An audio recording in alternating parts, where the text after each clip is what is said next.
A billionaire returned home unannounced and was stunned to see the black maid with his son. The smell of fresh herbs lingered in the air.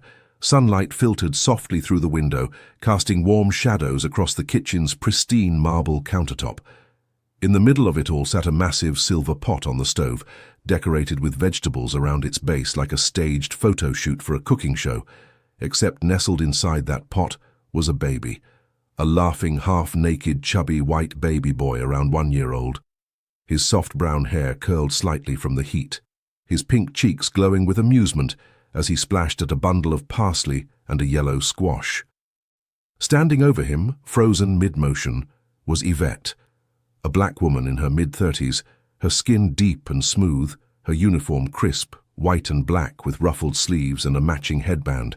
Her hands cupped the baby's small body inside the pot, keeping him steady.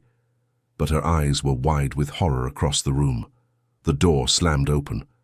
Brandon Mallister, 38, billionaire tech mogul, stood in the doorway, his light brown skin flushed with disbelief, his eyes locked on the baby, his baby in a pot on the stove, his mouth dropped open. What the hell is this? His voice echoed through the silent home. Yetta flinched. Mr. Mallister, wait. Are you insane? He rushed toward them, nearly slipping on the tiles. Get him out, get him out. Yetta immediately lifted the baby, still giggling, clueless, out of the pot and cradled him to her chest. It's not what it looks like. Then what the hell is it? Brandon barked, face burning red. You put my son in a pot with vegetables. Are you trying to get arrested?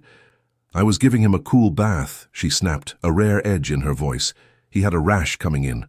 The doctor said lukewarm baths and letting him sit in greens would soothe his skin. You don't put a child in a damp stock on the stove. The stove wasn't on, she shouted back, then caught herself.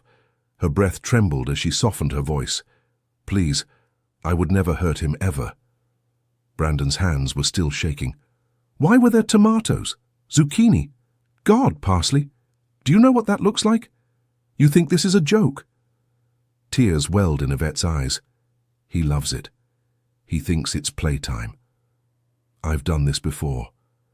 Ask the pediatrician if you don't believe me. The baby suddenly let out a squeal of joy, tugging at a wet sprig of cilantro, still clinging to his little belly. Brandon stared at his son, healthy, laughing, glowing, and then back at Yvette, who was trying to hold it together. He took a step back. His voice lowered, but his tone cut like glass. Who gave you permission to treat my son like some backyard science experiment? Yvette's jaw tightened. No one had to. You weren't here. The silence that followed was loud. Brandon exhaled, blinking. What did you just say? You weren't here, she repeated quietly. You've been gone for over a month. No calls, no updates. He needed care, attention, love, and I gave it. Brandon's expression twisted, confusion, shame, and anger warring in his eyes. Yvette gently rocked the baby, who was now starting to fuzz. I didn't expect you to come back. No one did. He looked away for a moment, processing. You're just the maid, he muttered almost to himself. I'm the only one who's been here since his mother passed, she replied, each word deliberate. Don't reduce what I've done to a job title. Brandon stared at her, really looked at her for the first time, her trembling hands, her exhausted eyes. The baby's arm draped lazily around her shoulder, and suddenly the absurdity of what he walked in on began to collapse beneath the weight of context. He stepped back further. I need a minute. You've had plenty of minutes, Yetta said under her breath. What was that? She shook her head. Nothing, sir. He turned and stormed out, muttering something about needing air. Yvette stayed in the kitchen, clutching the baby. Her knees felt weak, her throat tight. She looked down at the vegetables still scattered around the pot, then at the baby's face, now curling into a sleepy smile. You couldn't wait until nap time, huh? She whispered to him, brushing back a curl from his forehead. A tear rolled down her cheek, but she didn't let go. Brandon paced, his hands pressed against his temples, jaw clenched so tight it ached. The white marble floor felt cold beneath his socked feet, but all he could hear was the sound of that baby's laughter and the echo of Yvette's voice. You weren't here. He wanted to scream. He wanted to yell at someone, at her, at himself, at the silence. Instead, he dropped into the leather armchair and stared into space. He'd left for London to finalize an acquisition.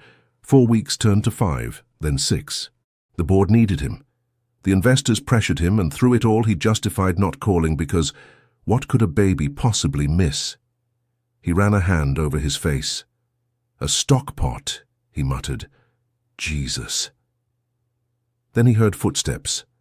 Not rushed, not scared, just steady. Yetta stood in the doorway holding the baby close.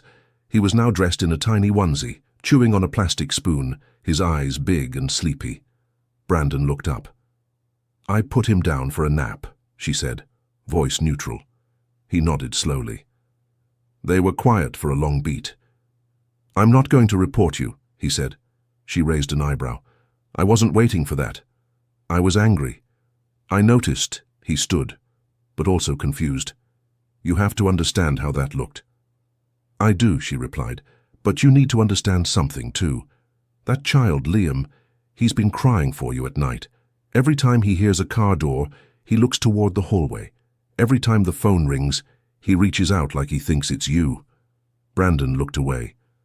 "I don't know what kind of father you thought you were being, but your silence didn't protect him from your absence." "That's not fair," he said. She stepped closer. "Fair. You dropped him off into my care 2 days after the funeral and vanished. No goodbyes, no instructions, just your credit card on the table." Brandon's chest rose and fell. I didn't know how to face him after Amelia. Neither did I.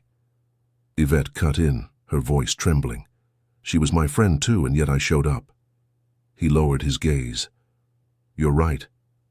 Yetta blinked. "You're right," he repeated firmer. I ran. I told myself work needed me, but really I couldn't look at Liam without seeing her. I didn't know how to hold a baby without feeling like I'd drop him. Her lips parted slightly. "I came back today because I missed him. I thought maybe I was ready." Yetta crossed her arms. "Then be ready. He needs you." Brandon moved to the window and stared out at the trimmed hedges, his reflection faint in the glass. "I thought having money meant I could buy time, buy help, buy forgiveness." She stayed silent. But walking in today, and seeing him happy, safe, even if it looked insane, I realized I've missed everything that matters. He turned around. "How do I fix it?" She sighed. "You don't fix babies, Mr. Mallister. You show up for them." He gave a small nod. "I want to be involved now. I mean it. Can we start over?" I bet studied him. Not for me. For Liam, of course. A long pause stretched between them. Then Ayat turned toward the hallway. "Come on." "Where?" She glanced back. "He won't sleep long, and he's going to wake up looking for someone." Brandon followed.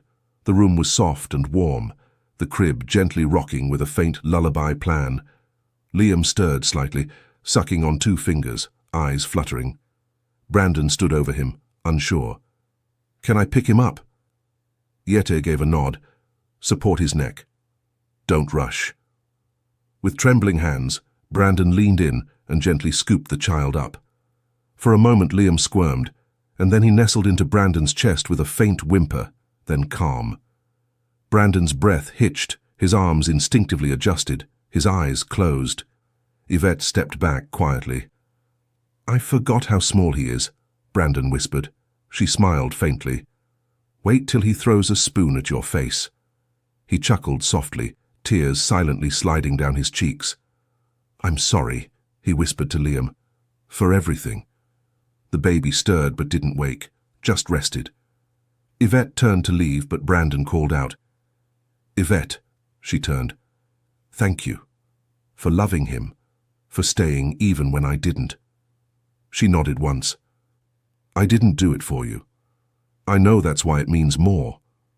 She looked at the man holding his son, no longer the billionaire, no longer the absentee, just a father, learning too late, but trying anyway. And maybe she thought that was enough to begin with. If you enjoyed this story, don't forget to give it a thumbs up and hit that subscribe button for more emotional, dramatic, and unexpected tales. And let us know in the comments Where in the world are you watching from? We love hearing from all of you. Until next time, stay kind, stay curious, and keep watching.